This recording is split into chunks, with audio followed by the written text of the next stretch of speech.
네, 그러면은 이제 본격적으로 시작을 하도록 하겠습니다.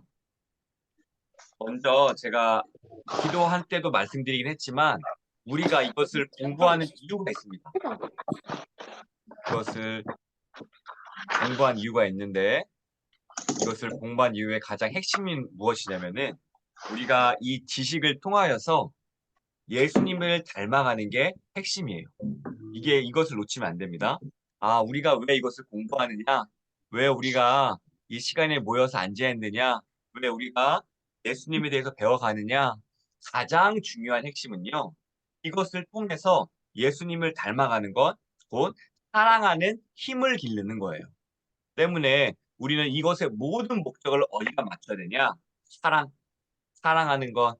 예수님께서 나를 얼마나 사랑하셨고, 예수님께서 나를 사랑하기 위하여서 십자가의 고통과 그것을 얼마나 직시했으며, 또한 그것마저도 우리를 향한 사랑을 받지 못했다. 우리는 그것을 바라보므로 말미암아, 아, 나도 예수님 닮아가는 사랑을 해야지. 예수님이 십자가 넘어서 우리를 사랑하셨듯이 나도 내가 믿음 생활할 때에 신앙 생활할 때에 그러한 고난이 있을지라도 사랑하는 마음으로 이겨내야지. 그것이 죽는 길이었는 줄 알았는데 알고 보니까 예수님께서 십자가에 부활을 했듯이 내가 사랑하는 길도 내가 죽는 길이 아니라 내가 사는 길이고 하나님께 영광 돌리는 길이지 라는 것을 우리가 이 시간을 통하여서 아는 게 가장 핵심입니다. 때문에 우리가 머리로 이제 이 지식을 알았는데 이것이 어떻게 살이 채워지는지 그것을 우리가 오늘 같이 공부하면서 우리의 것으로 만들 거예요. 하나님께서는요, 이 말씀을 저와 여러분들에게 피와 살이 될 수 있게끔 이것이 떡이요 음료다라고 하면서 우리에게 주시는 거예요. 그러면 우리가 가장 중요한 것은 뭐냐면 예수님께서 우리에게 떼어주신 떡과 음료인 이 말씀을 받아들이는 것. 그리고 내가 그것을 소화하는 것. 이것이 내 안에 영혼의 작용이 돼서 정말 내가 살찌고 사랑하는 힘이 길러지고 내가 용서한 힘이 길러지고 고난을 극복하고 사랑으로 이겨내는 그것을 내가 경험하는 것. 이것이 우리가 공부하는 가장 핵심 이유인 거예요. 때문에 우리가 아, 내가 이것을 위해서 공부하는 것을 머릿속에 기억하시고 오늘의 그런 내용들을 한번 살펴보도록 하겠습니다. 그러기 위해서는 우리가 2주 만에 만나기 때문에 약간 가물가물한 것이 조금 있는 것 같아요. 그래서 6쪽을 한번 볼게요. 6쪽 페이지 6페이지입니다. 6페이지를 잠깐 보도록 할게요. 6페이지를 통해서 아, 우리가 어느 지점을 공부하고 있구나 이것을 조금 살펴보도록 하겠습니다. 보면은 6페이지는 전체적인 목록을 이야기해주고 있는데요. 첫 번째 걸 한번 봐볼까요? 참된 위안이 나와 있어요. 그렇죠? 참된 위안. 참된 위안의 내용을 보면은 늘 새롭게 시작하는 거지만 우리가 참된 위안이 왜 뭐라고 얘기하고 있을까요? 참된 위안.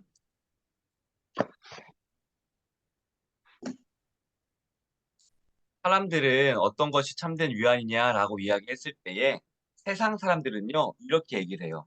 너무나 다양한 얘기지만 돈입니다. 아니면은 부동산입니다. 아니면은 그런 거 뭐 다양한 것도 많이 있잖아요. 그렇죠? 뭐 내가 뭐 최고의 교육을 받는 것입니다.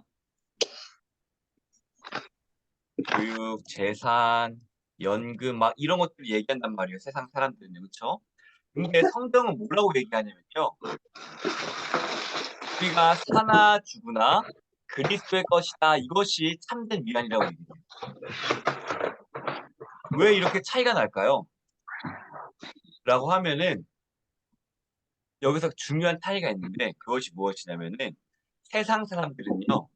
영을 감지하는 능력이 없어요. 그리고 우리는 영을 감지할 수 있는 새 생명이 있다가 배울 거긴 한데 미리 짚고 넘어가는 건데요. 무슨 말이냐? 시각장애인이 보는 세상과 우리가 보는 세상이 같을까요? 다를까요? 생각하면은 시각장애인이 보는 세상은 눈이 뭐 햇빛을 볼 수도 없고 영상을 볼 수도 없고 그 유튜브도 볼 수도 없어요. 그렇죠? 근데 우리가 보는 세상은 눈으로 여행도 볼 수도 있고 또한 석양도 우리가 느낄 수도 있고 아예 다른 세상이란 말이에요. 그렇죠? 마찬가지로 우리가 예수님을 아는 사람이 이 세상을 바라보는 것과 예수님을 알지 못하는 사람이 이 세상이 바라보는 것이 같을까요? 다를까요? 다르죠. 달라요. 시각이 있고 없고도 엄청난 차이가 있거든요. 이 귀가 들리고 안 들리고도 우리가 찬양을 듣냐 안 듣냐라고 소리를 듣냐 못 듣냐 이어폰을 끼냐 안 끼냐 경보기를 들을 수 있냐 없냐라고 생각하면서 차원이 너무 다르거든요. 하물며 우리가 느끼는 촉각이나 시각이나 청각이나 미각만 없어도 하나가 없어도 이게 차이가 나는데 예수님을 아냐 모르냐로 인하여서 이 세상을 바라보는 게 얼마큼 큰 차이가 있을까요? 그래서 우리는 차이가 있는 거예요. 예수님을 아는 사람들은요, 이 세상을 볼 때에, 아, 맞아. 내가 예수님의 것이 참된 위안이지. 라고 비로소 얘기할 수 있는 거고, 예수님을 느끼지 못하는 사람들의 세상 가운데서는요, 당연히 돈이 최고일 거예요. 당연히 교육 많이 받는 게, 당연히 잘 되는 게 최고일 거예요. 그러나 우리는 예수님을 아는 자들이기 때문에, 아, 이 세상이 예수님의 것이 내가 최고구나라는 것을 알게 되는 거예요. 그러면은 여기에 이 단원에 바로 나오면은 재와 비참 나와 있잖아요. 그렇죠? 그러면은 예수님을 아는 우리가 느꼈을 때에 이 인간은 어떤 인간이냐 했을 때에 우리는 뭐라 그러냐면은 죄인이라고 얘기를 하고 있어요. 즉 우리가 예수님을 아는 사람으로서 영적인 감각을 가진 자로서 우리 자신을 바라봤을 때에 성경이 뭐라고 얘기해 주냐면은 우리는 죄인이다라고 이렇게 이야기를 해주고 있어요. 이게 중요한 핵심입니다. 아, 우리가 죄인이라는 것은 무엇이냐면은 하나님과 단절되어 있으며 우리는 영원한 죽음으로 갈 수밖에 없는 존재들이구나. 우리는 영적으로 보았을 때에 아, 우리의 존재는 그런 죄인이고 영원히 줄 수밖에 없는 존재로 이해되는 거예요. 그런데 영적인 것을 알지 못하는 하나님에 대해서 알지 못하는 사람들은요. 죄인이고 뭐가 모르는 거예요. 그렇기 때문에 그들에게는 가장 중요한 거는 돈이 최고일 수 있고 연금이 최고일 수 있고 겉으로 보여지는 그런 화목한 모습들, 광고가 보여지는 그러한 모습들이 최고라고 느낄 수가 있는 거예요. 그런데 우리는 예수님을 알고 있고 영적인 것으로 우리가 생명이 있는 우리에게는 아, 인간의 본질은 죄인이다. 라는 것을 알고 있기 때문에 이 죄로부터 해방해 줄 수 있는 분이 누구냐? 바로 밑에 나오면 중보자 나오잖아요. 그쵸? 중보자가 있는데 그 중보자라는 것이 무엇이냐면은 하나님과 우리 사이가 유일하게 가를 수 있는 게 죄라는 거예요. 죄. 즉 하나님과 우리 사이 유일하게 가를 수 있는 게 죄라는 건데 이 죄라는 것을 없애고 하나님과 우리를 이어줄 수 있는 유일한 분이 중보자라고 우리가 배웠어요. 근데 이 중보자에게는 조건이 두 가지가 있다고 우리가 같이 공부했는데요. 기억이 나실 것 같은데 하나는 무엇이냐면은 인간이 죄를 지었기 때문에 100% 인간이어야 돼요. 근데 동시에 100% 신이어야 되는데 왜 100% 신이어야 되냐면은 하나님의 진노가 너무너무나 강력하기 때문에 이것을 감당할 수 있는 것은 인간은 하나님이 눈만 살짝 깜빡하면 사라지는 존재이기 때문에 하나님의 진노를 감당할 수 있는 분은 신이어야 되고 또한 그 신만이 대신 그 벌을 받고 그 의를 행하고 그 모든 것을 나눌 수 있기 때문에 그 의를 나눌 수 있기 때문에 100% 인간이자 100% 신이어야 돼요. 근데 이 조건을 충족하시는 분이 누구냐라고 했을 때에 우리는 너무나 잘 알고 있죠. 바로 우리가 사도신경을 통해서 공부하고 있는 예수 그리스도다라는 거예요. 그래서 예수님이 우리의 중보자로서 너무나 필요한 분이다. 나를 죄로부터 구원해 주셔서 나를 영원한 생명을 갖게 하셨다라는 것이 중요한 거예요. 근데 이러한 것들이 그냥 얻어지는 게 아니라 뭐가 해야 돼요? 예수님을 믿어야지만 내 것이 되는 거예요. 예수님을 영접해야지만 내 것이 되는 거예요. 우리는 처음에 생각했을 때는 예수님이 날 위해 죽으셨습니다라고 해서 내가 구원받는 줄 알았지만 그것이 아니라 예수님께서 의를 이루셨고 우리가 예수님을 영접해서 하나가 되어야지만 내게 구원이 된다라는 거예요. 그래서 성경 구절 있죠. 영접하는 자, 곧 그 이름을 믿는 자들에게는 하나님의 자녀가 되는 권세를 주셨으니라는 거예요. 즉 예수님을 영접해야지만 예수님께서 얻으신 그 의를 우리가 같이 공유하게 되는 거예요. 십자가에 돌아가셔서 죄의 대가를 치르시는 분은 우리가 아니라 예수님이 치르신 거예요. 때문에 우리는 예수님께서 대신 치러주셨기 때문에 예수님께 연합되어 있어야지만 우리는 그가 하나님의 그러한 진노를 피할 수가 있는 거예요. 그래서 예수님이 그러니까 연합된 게 너무나 중요하고 예수님이 너무나 필요하다는 것이 나와 있고요. 그러면 우리가 예수님을 어떻게 믿어요? 예수님에 대한 믿음을 어떻게 우리가 확증할 수 있어요라고 했을 때에 밑에 보면 바로 참된 믿음이란 나오잖아요. 그렇죠? 이거는 한번 살피고 할게요. 94쪽을 볼게요. 94쪽. 이걸 한번 기억하고 한번 짚고 넘어가면 좋을 것 같아요. 짚고 넘어가면 94쪽에 보면은 빨간색 박스 보이시나요? 21문제 네. 있어가지고 네. 참된 믿음이 무엇입니까? 라고 나와 있어요. 뭐라고 나와 있죠? 확실한 지식과 굳은 신뢰입니다. 맞습니다. 확실한 지식과 굳은 신뢰예요. 우리는 믿음이라고 하면은 믿습니다라고 해가지고 막 그런 거 있잖아요. 뭐 박수 치고 막 눈물 흘리고 막 그런 게 우리가 참된 믿음이라고 생각할 수 있지만 그러한 것도 믿음의 한 요소일 수 있겠지만 성경이 말하는 참된 믿음의 핵심 요소는 무엇이냐면은 너 예수님에 대해서 확실히 알아야 된다. 확실한 지식이 필요하다라는 거고요.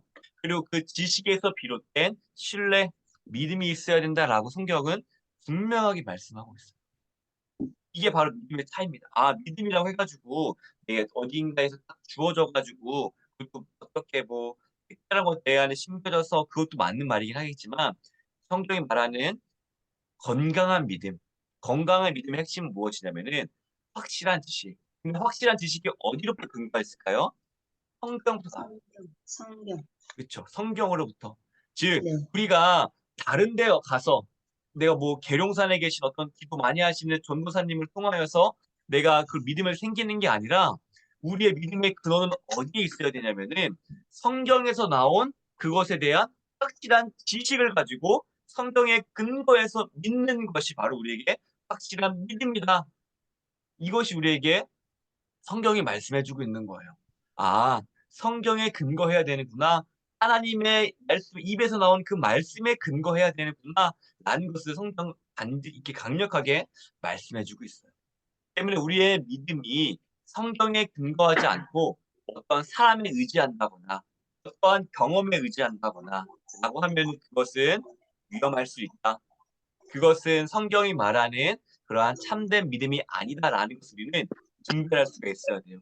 때문에 우리는 날마다 말씀을 듣고 이 자리에 나와 있는 이유가 무엇이냐면 믿음을 굳건히 하기 위해서예요. 하나님을 더 잘 알기 위해서예요.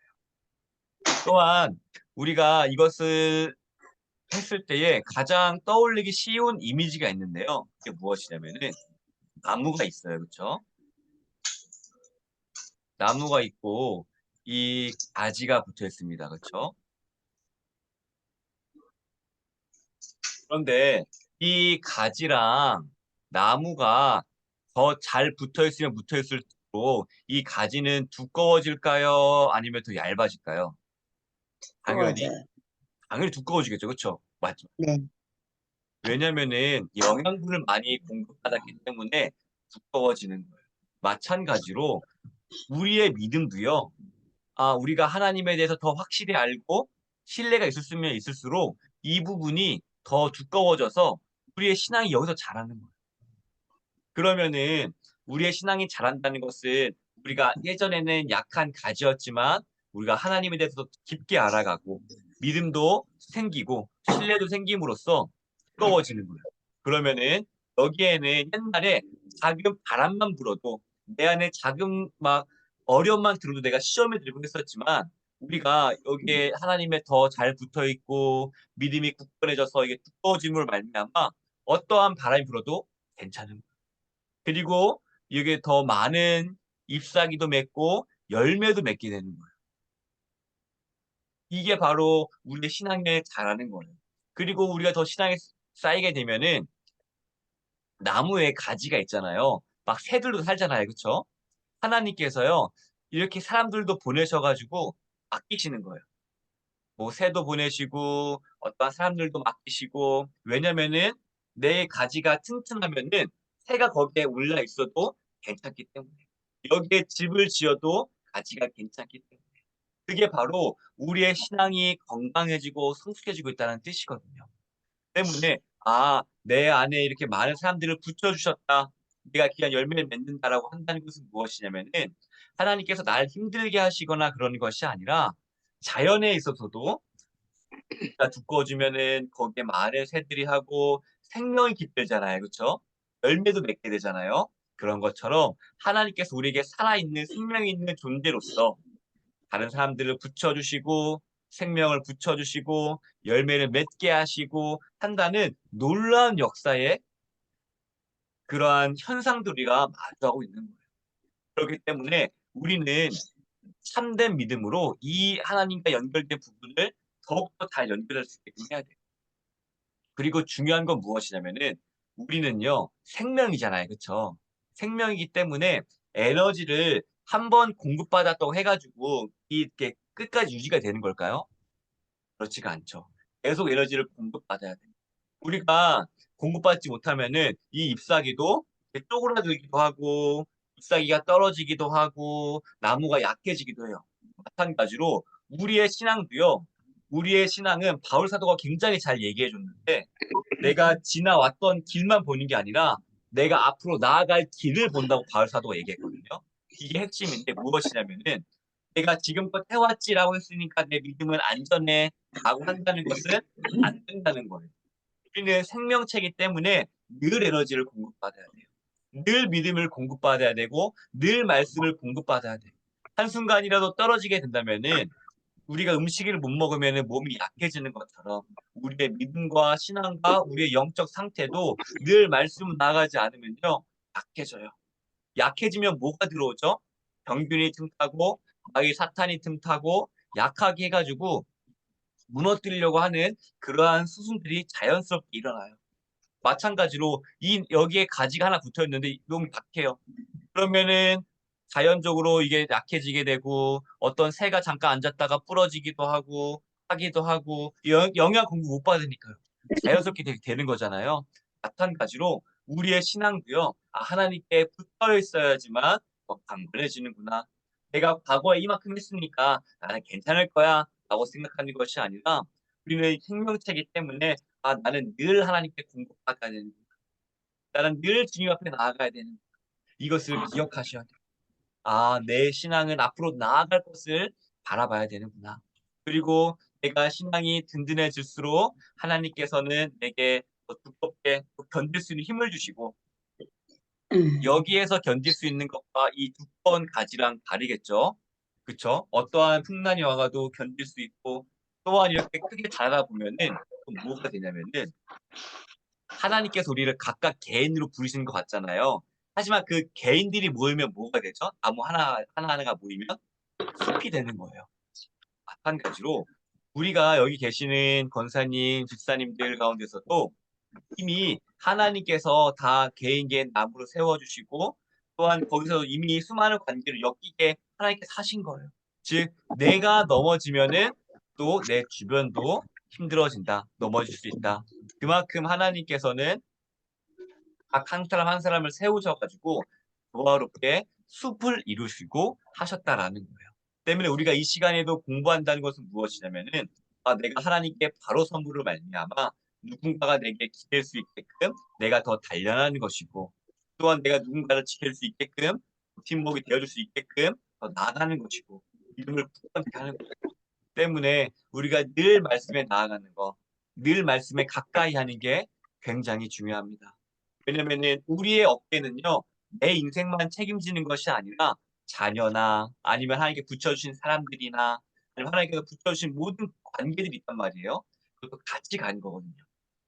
왜냐면은 하나의 조화를 이룬 거기 때문에 '아 나만 책임지는 게 아니라 하나님께서 내게 맡기셨구나.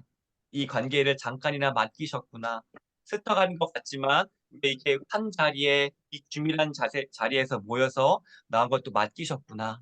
때문에 내가 이 자리에 참석하는 것도 '맞아. 참석해야지.'라고 하면서 나와 있는 것도 다른 사람들에게 빠지지 않게끔 하는 성향 영향력을 끼치듯이 우리가 이러한 것들을 갖고 가면 좋을 것 같아요. 아, 나 하나님께서 나만 홀로 세워주셨지만 동시에 되게 맡겨주신 그런 영혼들이 있구나.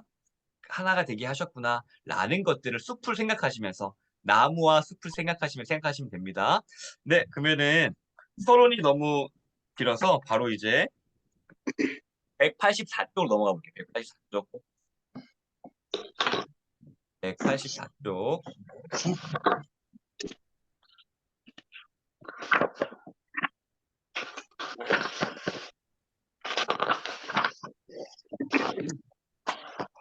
184쪽에 보면은 이제 저희가 이제 여기서부터 이제 공부할 건데 뭐냐면은 이제 사도신경에 대해서 우리가 계속 공부를 하고 있습니다. 사도신경은요 크게 성삼위 하나님에서 공부해요.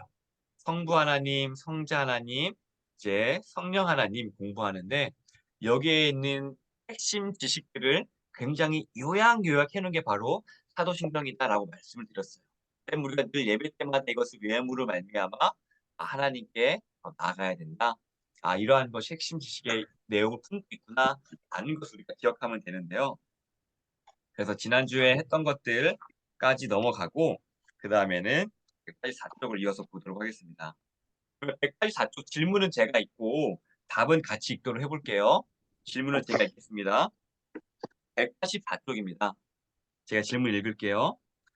하나님 우편에 앉아 계시며 라는 말이 왜 덧붙여졌습니까? 다 같이 읽을게요. 시작. 그리스도는 거기에서 자신을 그의 머리로 나타내기 위해서 하늘에 오르셨으며 천부께서는 그를 통하여 만물을 다스리십니다. 네, 여기서 보면은 교회의 머리를 동그라미 쳐볼게요. 교회의 머리. 우리가 이제 사도신경에 대해서 계속 공부하고 있는데 오신문에 보면은 하나님 우편에 앉아 계시며 라는 말이 있어요. 사도신경 가운데. 그렇죠? 그러면 왜 이 말이 붙여져 있습니까? 왜 우편에 앉아 계시는 게 왜 내게 무슨 유익이 있습니까? 라는 질문이에요. 야, 하나님이 부활해서 올라갔는데 이게 나랑 무슨 상관이야? 라고 하는 질문에 대해서 답을 하고 있는데요. 그 답은 무엇이냐면은 교회의 머리로 나타나기 위해서 두 번째는 만물을 다스리기 위해서라고 생각하시면 돼요. 왜냐면은 우리가 또 여기서 어떠한 포인트를 가져야 되냐면은 하나님께서 우리에게 행하신 것들 있잖아요. 그렇죠? 말씀에 기록된 것들이 있단 말이에요.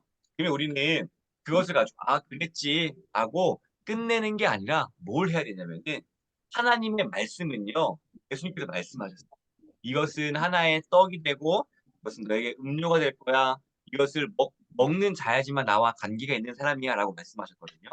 이게 왜 중요하냐면은 우리는 이러한 말씀들을 대할 때에 이것을 내게 먹고 이것이 내게 살이 되고 피가 된다는 것에 대한 생각을 가지고 우리는 말씀을 대해야 됩니다. 그냥 말씀이지라고 넘기는 것이 아니라 하나님께서 왜 이것을 통하여서 내게 무엇을 말씀하시고자 하시지? 내 영혼이 어떻게 변해가야 되지? 나는 무엇을 순종해야 되지? 라는 관점 우리는 이 하나님의 말씀을 바라봐야 된다는 거거든요. 때문에 우리는 마찬가지로 하나님의 우편에 왜 앉아 계시지라고 하면서 그냥 흘려보내는 것이 아니라 하나님께서 왜 굳이 이것을 우리한테 알려주시지? 내게 어떠한 양식과 피가 되게 하려 하시는 거지? 어떠한 그것을 다른 말로 유익이라고 표현하거든요. 이 책에서는 내 신앙에 있어서 어떠한 유익이 되게 하려 하시지? 라는 관점으로 바라봐야 되는데 그러면은 그 관점으로 바라봤을 때에 왜 우편에 앉아 계시는 게 중요하냐라고 했을 때는요. 여기 동그랗게 썼던 교회 머리 별표 칠게요. 교회 머리. 교회 머리로 나타나기 위해서 하나님께서 하셨다. 그러면은 우리가 늘 많이 들어서 알고 있었지만 교회의 머리는 누가 되신다고 하시죠? 바로 예수님이에요. 그렇죠? 그리고 예수님은 교회의 머리가 되시고 모든 믿는 자들이 그 교회의 몸의 지체 역할을 한다고 하고 있어요. 그러면은 여기서 교회의 머리를 한다는 것은 무엇이냐면은 가장 하나님께서 모으신 집단이 교회거든요. 이게 굉장히 중요해요. 하나님께서 모으신 집단이 다 교회인 거예요. 그러면은 가장 하나님께서 중요한 핵심 집단인데 그 핵심 집단의 머리가 된다는 것은 굉장히 중요한 위치에 있어야 되겠죠. 그렇죠? 그럼 그 중요함을 나타내는 말이 무엇이냐면 바로 하나님 우편에 앉아 계신다. 즉 하나님이 우편에 앉아 계시는 게 굉장히 그 당시에 우편에 앉아 계시는 게 핵심 위치, 뭐 가장 중요한 뭐 총리, 가장 중요한 뭐 부통령 막 그러한 핵심 위치인데 예수님께서는 그렇게 올라가신 말미암아 내가 교회의 머리가 된다는 것에 있어서 중요한 위치에 있다라는 것을 우리에게 알려주기 위하여서 그렇게 올라가신 거였고요. 그리고 여기서 밑에 나와 있으면 만물 다스리십니다라고 되어 있는데 성부께서 즉 성부 하나님께서는 예수님을 통하여서 만물을 다스리십니다라고 이렇게 하기 위해서 그러한 중요한 위치에 가고 계시다라는 것을 알려주시는 거예요. 이게 왜 중요하냐면은 우리는 예수님이 이 땅에 계실 때에 뭐 고난당하시고 사람들한테 무시당하시고 막 그런 삶을 사셨잖아요. 그렇죠? 조롱당하시고 그런데 하나님께서 때가 되시자 그를 어떻게 높이셨죠? 극히 높이셨어요. 이게 핵심입니다. 아, 그 삶이 영원할 줄 알았단 말이에요. 십자가의 고통이 너무나 고통스러웠고 그 조롱받는 게 너무나 무시당하는 게 오래인 것 같았지만 하나님께서는 때가 되시자 어떻게 해요? 그를 지극히 높이셨다. 이것이 우리에게 주는 의미가 무엇이냐면은 우리도요 이 땅의 세상에 살아가면서요 무시당할 일이 있고요. 우리 이 땅에 살아가면서요 그냥 말 못할 것들이 있을 거란 말이에요. 뭐 우리의 인생이 살아가면서 풀리지 않고 응어리가 지고 내가 신앙생활 하면서 이것까지 참아야 되나 아니면 수많은 인생의 그러한 우여곡절들이 있는데 하나님께서 그것을 지키는 자들을 어떻게 하실 거예요? 지극히 높이시는 그 영광된 부활의 자리를 이끄실 거다. 아는 것도 여기서 품고 있는 거예요. 아, 예수님께서 우리에게 먼저 본을 보여주셨구나. 그 무시당하는 예수님의 그 30 몇 년의 그 비하의 가운데서 그 고통과 고난 시간이 영원할 것 같았지만 하나님께서 때가 되시자 그를 지극히 높여서 우편에 앉아 계셔. 우리의 인생 가운데서도 하게 때가 되시면은 지극히 높여주시는구나. 하늘에 그래서 우리는 영적으로 우리가 감각을 느낀다는 게 이래서 중요한 거예요. 세상 사람들은요 이해가 되지 않아서 이 땅에서만 집중하기 때문에 세상 사람들이 느끼는 거 영적인 것을 못 느끼기 때문에 그냥 눈에 보이는 것만 믿는 거예요. 들리는 것만 믿는 거예요. 내가 느끼는 것만 믿는 거예요. 근데 우리 그리스도인들은요 영적인 것 느낄 수 있기 때문에 영적인 걸 느낀다는 게 뭐예요? 예수님을 안다는 거예요. 예수님을 알기 때문에 아, 이 땅의 삶이 끝이 아니라 죽음 이후에 그 삶이 있구나라는 것을 우리가 느낌으로써 이 시간들을 견디고 이 시간에 최선을 다할 수 있는 힘이 생기는 거예요. 이게 우리가 가진 예수님을 아는 감각에 가진 자로서가 가진 특징이에요. 아, 세상 사람들은 끝났네. 인생 끝났네라고 하고 있었지만 우리는 그 끝났다고 생각하는 그 지점이 십자가의 길이라고 하는 그 지점이 어떻게 보면 예수님을 닮아가고 생명의 길로 볼 수 있는 그 근거가 어디에 있느냐? 예수님을 아는 거, 예수님 말씀을 아는 거, 거기에 비롯되어 있는 거예요. 때문에 우리는 새로운 피조물이다라고 하는 거, 예수님과 예수님과 우리가 함께 연합되어 있다라고 한다는 것의 가장 핵심은 아, 나는 한 가지의 감각을 더 가지고 있구나. 예수님을 안다는 것을 갖고 있구나. 그래서 나는 이 세상을 해석할 때에 세상 사람들과 다르게 해석할 수 있구나. 라는 식으로 생각하시면 편하실 것 같아요. 아, 이게 바로 예수님을 아는 자들의 특징이에요. 근데 그것을 아무리 설명해줘도 알 수 있을까요? 시각장애인 분들 예를 들어 죄송하지만 그분들에게 그 노을에 비치는 그 붓게 타는 것을 우리가 설명할 수 있을까요? 아니면 별똥별이 떨어지는 그 빛이 쫙 이어지는 그 아름다움 우리가 설명할 수 있을까요? 아니면 저 남극에 있는 오로라 우리가 설명할 수 있을까요? 설명할 수 없을 거예요. 마찬가지로 우리도요 그러한 설명하는 데 집중하는 게 아니라 우리의 핵심 그냥 살아가면 되는 거예요. 그럼 그들이 궁금하게 하면은 예수님에 대해서 소개하는 거. 이게 우리의 그리스도인의 핵심이라고 보시면 됩니다. 굳이 설명하지 않아도요. 우리는 예수님께서 말씀하셨잖아요. 너희는 빛과 소금으로 살아라 라고 말씀하셨어요. 예수님께서는요. 일일이 찾아가서 소금의 역할은 말이야. 나트륨은 원자분은 이거고 그다음에 짠맛을 가지고 있고 너무 많이 넣으면 짜니까 조금만 넣어야 되고 그렇게 설명을 하고 말씀하지 않으셨고요. 그냥 빛과 소금으로 살아라 말씀. 때문에 우리가 그리스도인으로서도요. 뭐 설명하는데 뭐 하는데 집중하는 게 아니라 그냥 말씀 따라 살아가는 거기에 우리가 집중하면 돼요. 때문에 거기에 집중을 누가 궁금하면 그때 이제 물어봐 알려주고 예수님의 소개해주고 우리가 이것으로 살아가면 됩니다. 다시 51문 넘어가 볼게요. 51문. 51문 질문은 제가 읽겠습니다. 답은 같이 읽을게요. 질문 읽겠습니다. 제가 읽겠습니다. 우리의 머리 대신 그리스도의 영광은 우리에게 어떤 유익을 줍니까? 여기서 어떤 유익 동그라미 칠게요. 우리는 앞으로 말씀을 대할 때마다 이런 관점을 가져야 됩니다. 저 말씀은 하나님께서 우리에게 준비해 주신 떡과 음료다. 이것을 맛있게 먹자. 라는 마음으로 우리가 말씀을 받아들여야 됩니다. 그러면은 어떠한 우리가 유익이 되는지 답을 같이 읽어볼게요. 시작. 첫째, 그리스도는 성령으로 그의 지체인 우리에게 하늘의 은사들을 부어주십니다. 둘째, 그는 그의 권능으로 우리를 모든 원수들로부터 보호하고 보존하십니다. 네, 이것이 무엇이냐면은 이제 우리의 머리 대신 그리스도, 교회의 머리 대신 예수님께서 우리에게 어떤 유익을 줍니까라고 얘기하고 있어요. 보면은 첫째 동그라미 하고 하늘의 은사들 동그라미 해볼게요. 하늘의 은사들.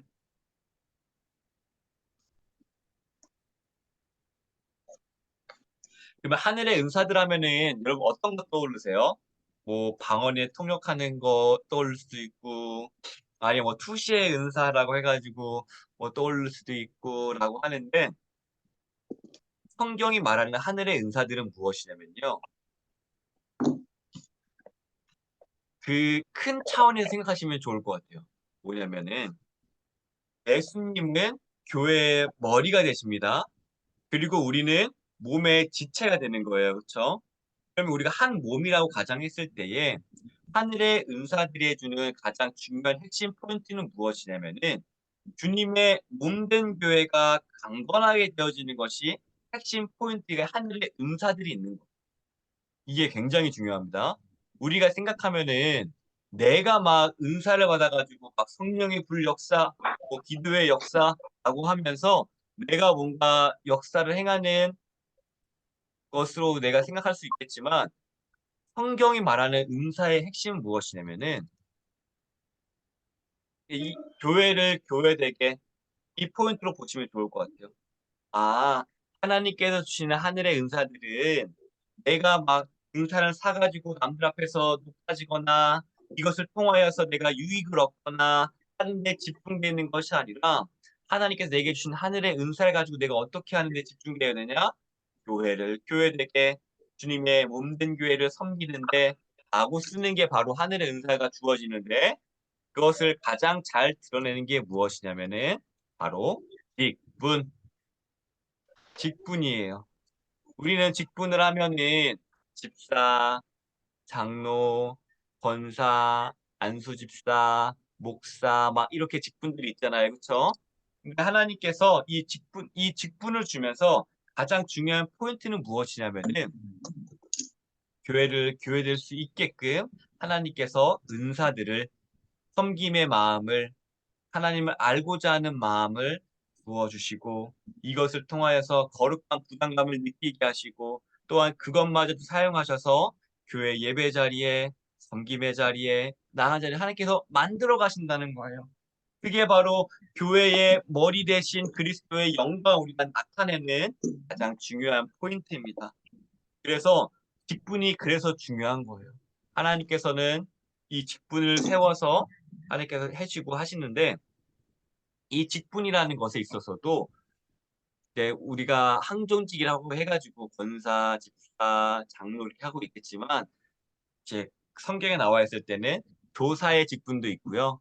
그다음에 가르치는 직분, 집사가 바로 이제 그 행정적인 일을 하는 게 집사라는 역할을 했었거든요. 행정적인 하는 것의 역할, 남들 가르치는 거, 봉사의 직분, 이것의 직분 막 다 나눠져 있단 말이에요. 하나님께서도 그렇게 하신 이유가 무엇이냐면은 교회를 이루어주고 그 직분의 영광을 감당하기 위해서구나라는 거예요. 그리고 그것을 감당했을 때에 어떻게 되는 거냐면은 나만 섬기는 거 아니야, 나만 고생하는 거 아니야라고 하는 것이 아니라 이것을 함으로써 내가 내 안에 기쁨이 생기고 내가 이 주님의 몸된 교회 안에 속해 있다는 소속감을 갖게 되고요. 또한 이 소속감을 통하여서 내가 그러한 열심을 내면은 내 몸이 결국 잘 되고 결국 내 몸도 동시에 잘 되는 거잖아요. 그렇죠? 생각해 보면은 내 몸 중에서 팔이 열심히 일을 해요. 그 팔이 열심히 일을 하면은 팔과 발이 열심히 일을 하면은 당연히 이 몸은 당연히 뭐 운동을 한다거나 공부를 한다거나 하면서 더 교회 몸에 유익이 되겠죠. 마찬가지로 우리가 그러한 자리의 가운데서 제 역할을 한다는 거, 섬김의 역할, 뭐라도 하려는 역할, 또 이 자리에 나와 있는 것도 배우려고 하는 것도 하나님의 역할입니다. 이 역할들을 내가 함으로써 우리의 몸이 건강해지는 거예요. 이렇게 활동력이 생기는 거예요. 몸도 가만히 안 쓰면은 팔이 쪼그라드는 거 아시죠? 만약 같은 팔이 있으면은 한쪽 팔 안 쓰면은 이쪽 팔이 쪼그라들어서 균형을 잃어버려요. 마찬가지로 우리가 몸된 교회의 지체로서 우리가 한다는 것은 무엇이냐면은 이 몸을 쓰고 건강해지고 우리의 몸이 더 강건해지고 하는 거, 공동체로서 우리가 살아갈 수 있는 거, 이것을 우리가 느낄 수 있다라는 거예요. 그리고 두 번째를 보면은 모든 원수로부터 보호하고 보존하십니다라는 게 핵심이에요. 그래서 흔히 이것을 쉽게 표현하면은 교회는 망하지 않는다라고 이해하시면 될 것 같아요. 원수와 핍박하고 그러한 무는 사자와 같이 우리의 약점을 물어뜯으려고 하고 우리 마음 가운데 섭섭한 마음을 심어주고 우리 마음 가운데 불안한 마음을 심어주고 나를 떨어뜨리려고 하고 교회에 못 붙어 있게 하려고 하고 마귀 사탄은 그렇게 할 거란 말이에요. 그런데도 교회는요, 하나님께서 뭐라고 말씀하고 계세요? 하나님이 대장 되시는 교회의 핵심은요, 하나님이 대장 되신다는 거예요. 사람이 대장되지 않습니다. 교회의 머리는요, 목사가 아니고 장로가 아니고요. 또한 집사와 권사가 아니에요.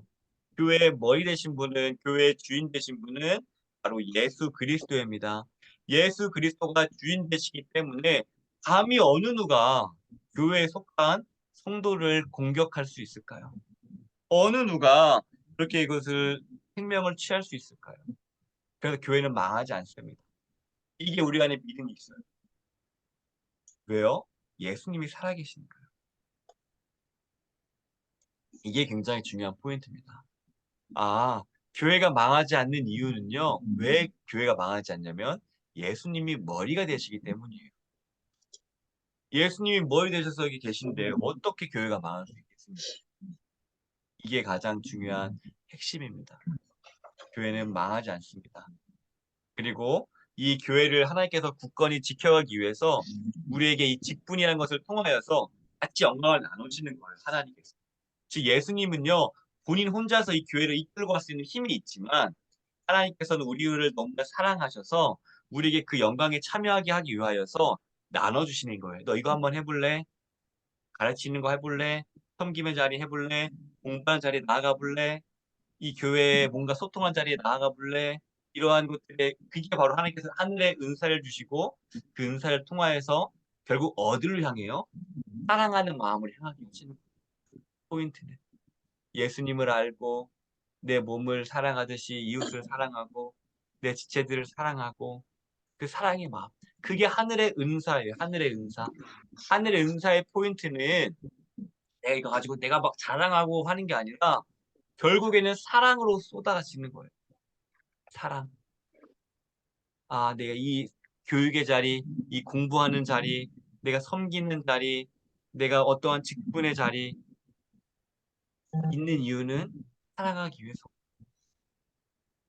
사랑하기 위해서구나. 사랑. 하늘의 은사의 목표는 사랑. 사랑은 곧 예수님을 닮아가는 것. 우리는 이 사랑의 자리로 부르심 받았음을 믿으시길 바랍니다. 네, 그러면 넘어가 보도록 하겠습니다. 네, 시간이 쑥쑥 넘어갈게요. 188쪽입니다. 188쪽. 이제 오늘은 이렇게 오늘까지 하면은 예수님에 대해서 다 아실 것 같아요. 때문에 힘을 내서 좀 보도록 하겠습니다. 188쪽에 52문 제가 읽도록 하겠습니다. 그리스도께서 밑줄 그어 볼게요. 살아있는 자들과 죽은 자들을 심판하러 오실 것은 당신에게 어떠한 위로를 줍니까? 라고 있어요. 즉 예수님께서 심판대로 오신대요. 근데 이게 왜 어떠한 위로가 줄 수 있을까라는 것에 있어서 답을 볼 건데 답은 한번 같이 읽어볼게요. 좀 많긴 하지만 그래도 우리가 마지막 힘낸다는 의미로 같이 읽어보도록 하겠습니다. 시작! 내가 내가 어떠한 어떠한 슬픔과 슬픔과 핍박을 핍박을 당하더라도 당하더라도 전에 전에 나를 나를 대신하여 대신하여 하나님의 하나님의 심판대 심판 앞에 앞에 서시사 내게 내게 임한 모든 모든 저주를 저주를 제거하신 바로 바로 그분이 그분이 심판자로서 심판자로서 하늘로부터 하늘로부터 오시기를 오시기를 머리 들어 머리들어 기다립니다. 기다립니다. 그가 그가 그의 그의 모든 모든 원수들 원수들 곧 곧 나의 나의 원수들은 원수들은 영원한 영원한 멸망으로 멸망으로 형벌하실 형벌하실 것이며 것이며 나는 나는 그의 그의 택함을 택함을 받은 받은 모든 모든 사람들과 사람들과 함께 함께 하늘의 하늘의 기쁨과 기쁨과 영광 영광 가운데 가운데 그에게로 그에게로 이끌어 이끌어 들이실 것입니다. 것입니다. 보면은 굉장히 길어요. 근데 핵심 줄만 한 밑줄 한번 그어볼게요. 뭘 할 거냐면은 세 번째 줄 보이죠? 세 번째 줄에 밑줄을 쭉 그어볼 거예요. 하나님의 심판대 앞에 서시사 내게 임한 모든 저주를 제거하신 바로 그분이 심판자로서 하늘로부터 오시기를 머리 들어 기다립니다. 밑줄. 여기에 포인트가 뭐냐면 하나님의 심판대. 이 포인트를 잘 별표를 쳐놓으면 좋을 것 같아요. 이 하나님의 심판대에 있어서는요. 모든 사람이 씁니다. 하나님의 심판대에. 그런데 예수님을 믿는 사람과 믿지 않는 사람들의 차이점이 있어요. 예수님을 믿었던 사람들은요. 예수님이 변호인이 되어 주셔가지고 이 사람은 죄가 없습니다라고 얘기해 주십니다. 근데 예수님이 없는 사람들은 그 행적들이 나타나기 때문에 바로 하늘의 심판을 받게 되는 이게 굉장한 포인트입니다. 하나님의 심판대에 선다고 성경에 기록되어 있거든요. 근데 그 심판대 모습이 우리가 생각하는 그러한 법정의 모습인지 아니면 뭐 하늘의 심판대라서 뭐 다른 모습이 있을지 모르겠지만 우리 모두 다 그 심판대에 서게 돼요. 그런데 심판대에 서지만 우리의 구주 되신 예수님께서 우리를 변호해 주심으로 우리는 그 심판의 자리에 넘어가게 되는 것이고 6월절 기억하시죠? 출애굽 당시에서도 마지막에 어린 양의 피를 발랐을 때에 넘어갔잖아요. 마찬가지로 예수님이 우리 앞에 변호인으로 계심으로 말미암아 그 심판이 우리를 넘어가게 돼요. 이게 바로 하나님의 심판대에 선다라는 것이고요. 두 번째로 보면은 곧 나의 바로 밑에 줄에 곧 나의 원수들은 영원한 멸망으로 형벌하실 것이며 라고 되어 있어요. 이게 왜 또 중요하냐면은 여기다가 정의라고 쓸게요. 정의. 이때 정의가 실현되는 거예요. 우리가 시편 중에서도 그런 시편이 있어요. 뭐냐면 왜 주님 저 아기는 왜 잘 먹고 장수하며 삽니까 주님? 하나님 악인들은 그래도 벌 받아야 죽어야지 마땅하지 않습니까? 그런데 왜 저 아기는 잘 먹고 장수하면서 하나님이 없다고 떵떵거리며 사는데 왜 저들의 생명은 유지시켜 주십니까? 라고 하는 그런 내용이 있어요. 근데 거기에 대해서 핵심은 무엇이냐면은 하나님께서요, 결국에는 최후의 심판 때 다 갚아주신다는 거예요. 그러면 질문이 있을 거예요. 아니, 목사님, 그럼 어떤 사람들은 간혹 가다 이 땅 가운데서 벼락 맞아서 죽는 사람도 있고, 아니면 잘 사는 그런 악인들도 있고, 이건 어떻게 해야 되는 거예요? 라는 그러한 질문이 있을 거예요. 왜 누구는 바로 징벌을 받고, 왜 누구는 바로 징벌을 안 받냐라고 했을 때는요, 이거는 하나님의 섭리적인 부분으로 해석을 해야 돼요.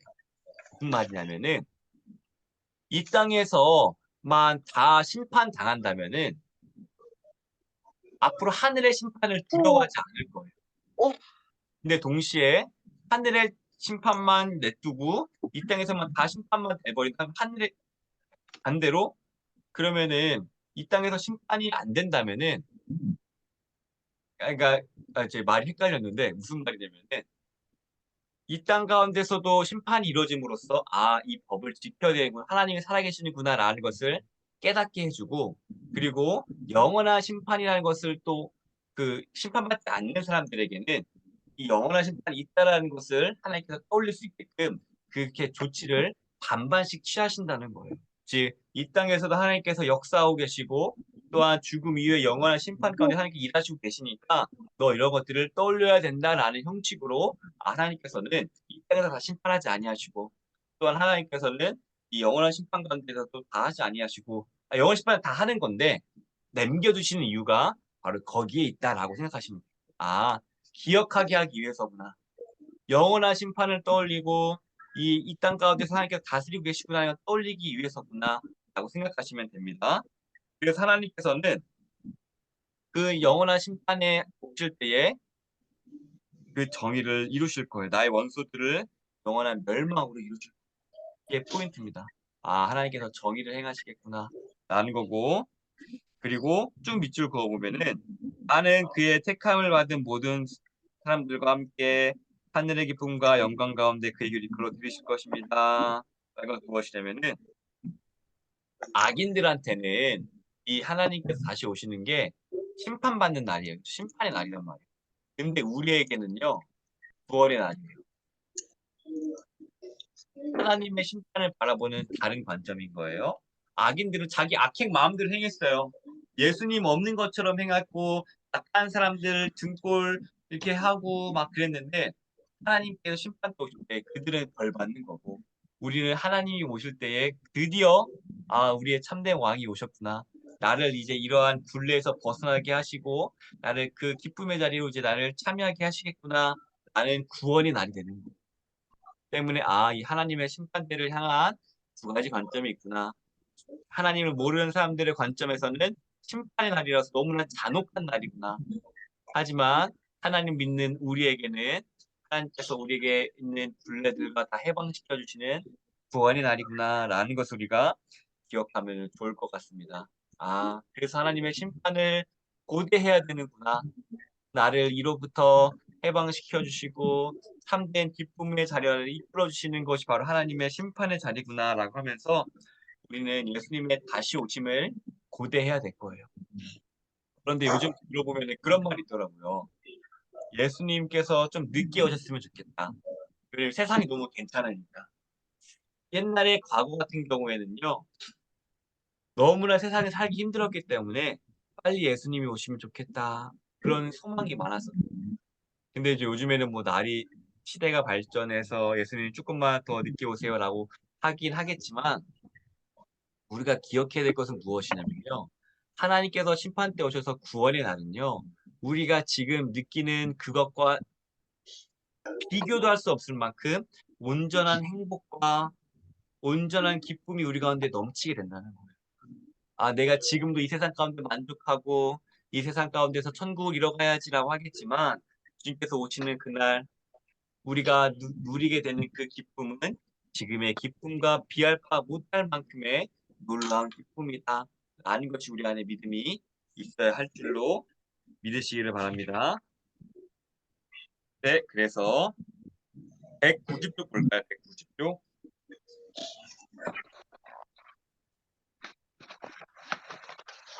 90쪽에 넘겨보면은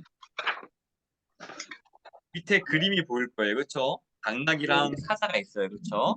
네. 이거 보면은 밑에 글씨 그냥 그 머리 풍선 있죠? 풍선 밑줄 그어 볼게요. 성조답게 산다는 건 언제나 어려운 일 같아.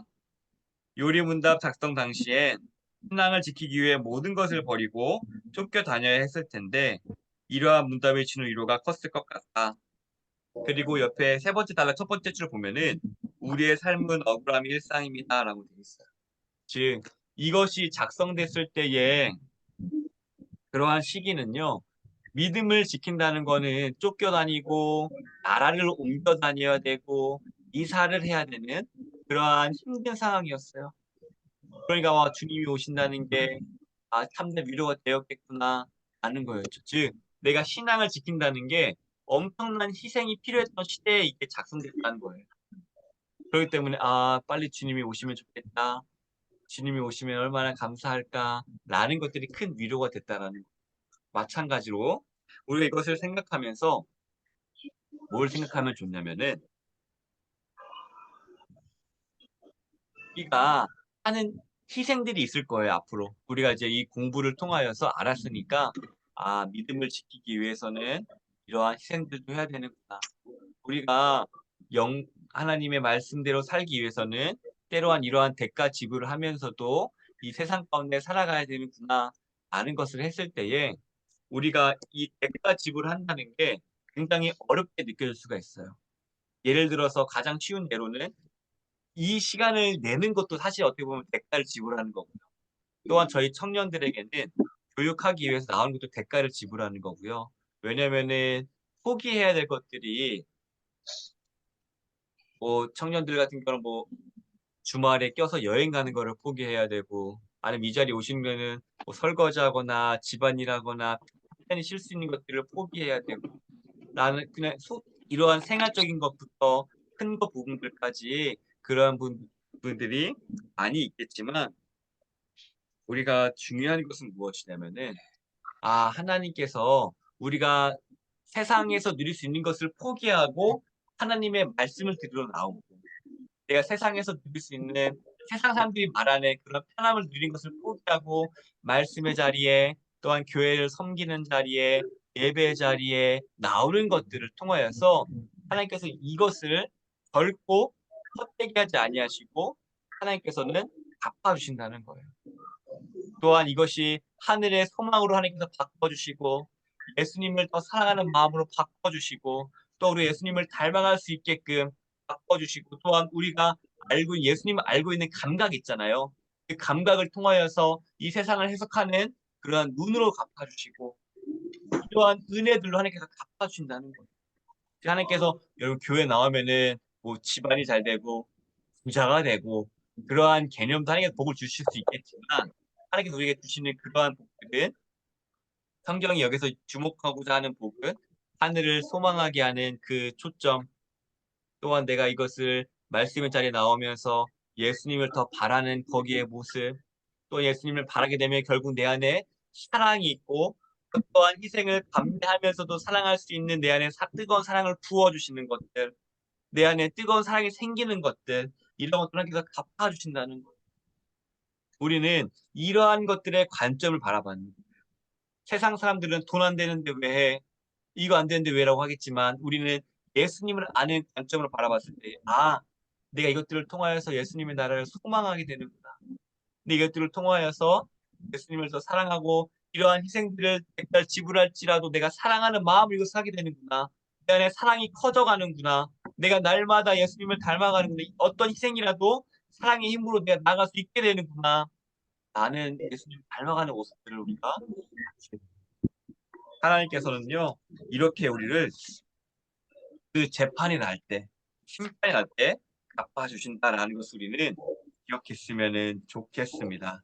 네, 오늘은 이렇게 해가지고 오늘 강의는 마치도록 하겠습니다.